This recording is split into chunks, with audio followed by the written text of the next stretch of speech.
Hey, Floyd Furnbeem here. I want to talk to you about something, most notably my recent adventure through what would be called the labyrinth of the American healthcare system.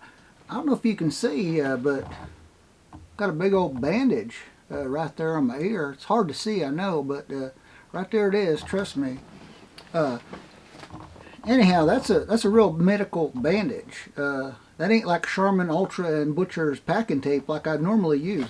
That right there, that's an actual sterilized bandage with special sterilized tape right on there. It come from the doctor, and that's because old Floyd, well, he went under the knife. Well, under something. Anyhow, about 3 months ago, I got this kind of itchy ear rash here on my ear, and that's ear rash, not rear ear, not rear. Rear rash, that's a story for another time involving a honeymoon camping trip. Anyhow, about the ear rash, it was there and itching and carrying on, and I thought, you know what, I know my ears stick out a little bit, so I thought, well, maybe I brushed up against some poison ivy or poison oak or one of them white softy little caterpillars. It's all toxic, landed on my ear or something. So I gone over to my cousin's. I told you before about my cousin. He does all our doctoring for us. And I had to go over there anyhow because my one dog, he had his tail, he had all the hair chewed right off of the tail. It looked like a little stump, like one of them little antenna from the old wireless phones we used to use. Anyhow, I don't know if I told you before, but he treats people and animals. And then on the third Wednesday of every month, he actually will take a look at your houseplants if they ain't doing so well. But anyhow, so I'm going over to my cousin's, and I said, hey, I need to take a look at this ear rash I got going on. And he said, oh, I don't know about that, Floyd. He said, I think you're going to have to go see a specialist. And I said, what do you mean? You've done all my doctoring on everything else for a long time. He said, well, I binge watched all the Grey's Anatomy and all the MASH and all the Marcus Welby and all the Emergency 51s. He said, but none of them shows in all of them years have ever covered an ear rash. So he sent me to a specialist. He said, you got to go in town there and see a doctor. And I thought, well, all right. So I go in town, and turns out it ain't like showing up at your cousin's house. When you go to the in-town doctor there, you got to make a reservation. You don't just walk in there and get your ear rash looked at the same day. You got to make a reservation like a fancy restaurant, a real fancy restaurant where there ain't a drive-through or nothing. So I go in there and I make my reservation, and they said, well, the doctor can see in about 2 weeks. And I said, well, 2 weeks, I thought, well, I've been suffering here for a couple months. Ain't going to be much to it if I just wait a little bit longer. So I go home and I'm doing my best, to not scratch that ear rash and then scratch other things because I don't want that. I don't want the ear rash spreading anywhere, especially points south. So I'm being real careful. Well, finally my reservation day rolls around. And I go in there, and they say you're going to be seeing a dermatologist. So they got like a special ear rash doctor at this place. And I'm in there waiting on the ear rash doctor, and this young lady comes in. She all about 17 years old, and I thought, wow, what is it, like bring your daughter to work day or something? Because I'm in there waiting on the ear rash doctor, and she informs me that she is the ear rash doctor, and she all but 17, real pretty girl. And she said, now I'm going to bring someone else in too, and she brings in a fellow looked like he was about 14, and she tells me that he is a medical school student doctor kind of guy. So he ain't like a real doctor yet. He's just proceeding to do all the learning to become a doctor. And she is the real ear rash doctor, dermatologist lady. So they both proceed to poking and prodding and looking around on my ear rash there, and they ain't wearing gloves or nothing. And I'll tell you what, anyone comes to me with an ear rash, you bet I'm gloving up, at least with leather gloves, before I even touch that thing, because you don't know what could be growing in a fella's ear rash. Probably not nothing you want to be spreading around at home or on your dog or your cat or something. Anyhow, she's there poking and prodding and teaching a whole lesson on the ear rashes to this student doctor fella. And she concludes her examination and she says, I think I'd like to bring one of my colleagues in. And I thought, whoa, well, okay, I guess. So she leaves and she takes the student doctor guy with her.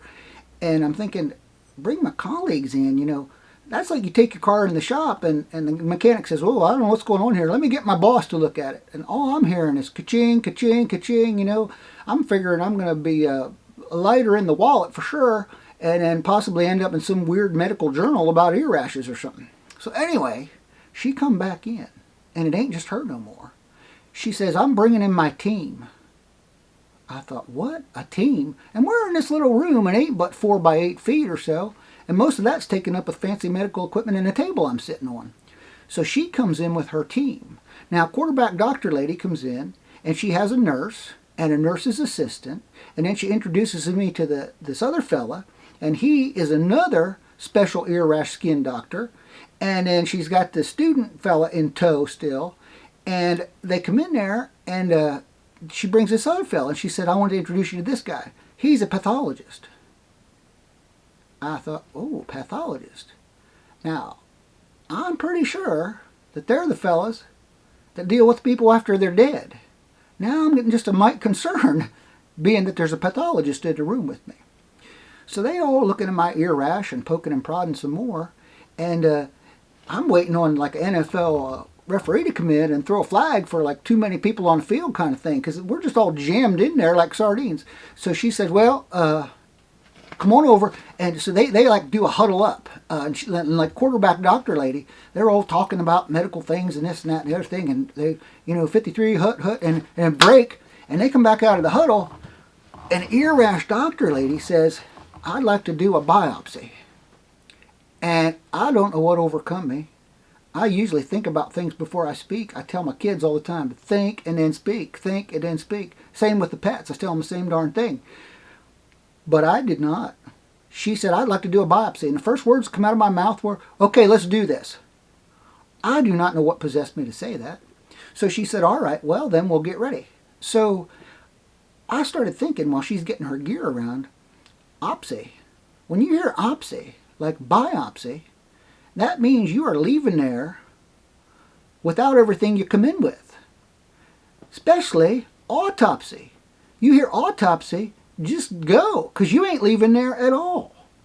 So she proceeds to tell me, we'd like to do a biopsy. And I said, well, tell me a little bit more about this biopsy. And she said, well, it's called a punch biopsy. I thought, well, good. Finally, something I can agree with. So before they do the biopsy, apparently, boom, she's going to give me a big right hook and knock me out, so I don't feel nothing. And she said, no, that is not exactly, sir, what a punch biopsy is.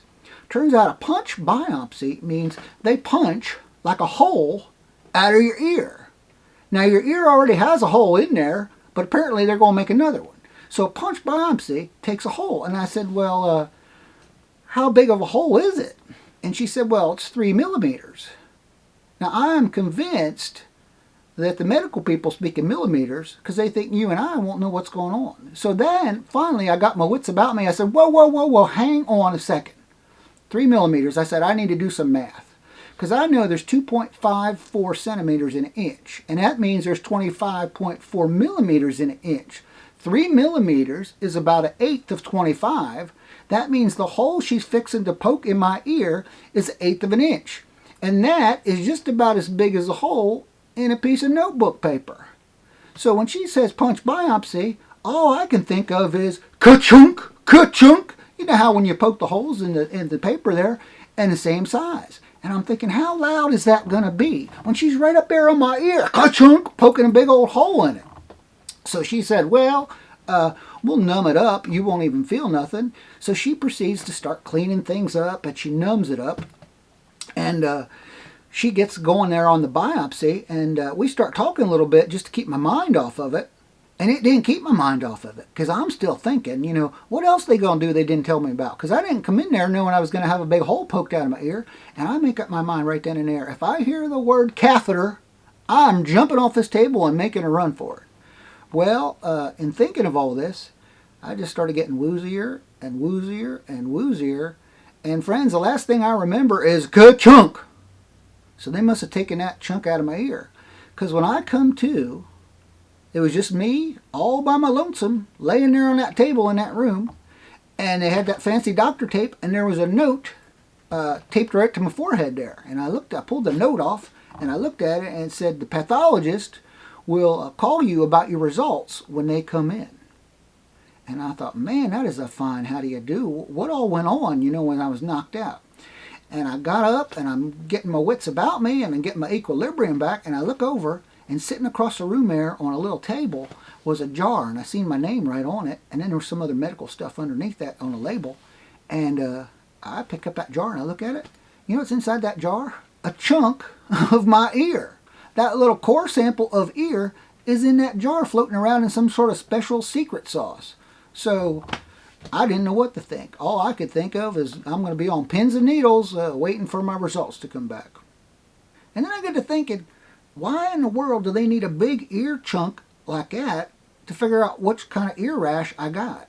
You can take a Q-tip and stick it in your mouth and send it off, and they can sequence your whole genome with just some spit. But now they need a giant chunk of my ear to figure out what kind of rash I got. And I figure, that ain't right. Anyhow, I have rambled on long enough. Have a blessed day, and remember, if the doctor wants to do a biopsy, go get a second opinion, because you might just need a biopsy like you need another hole in the head.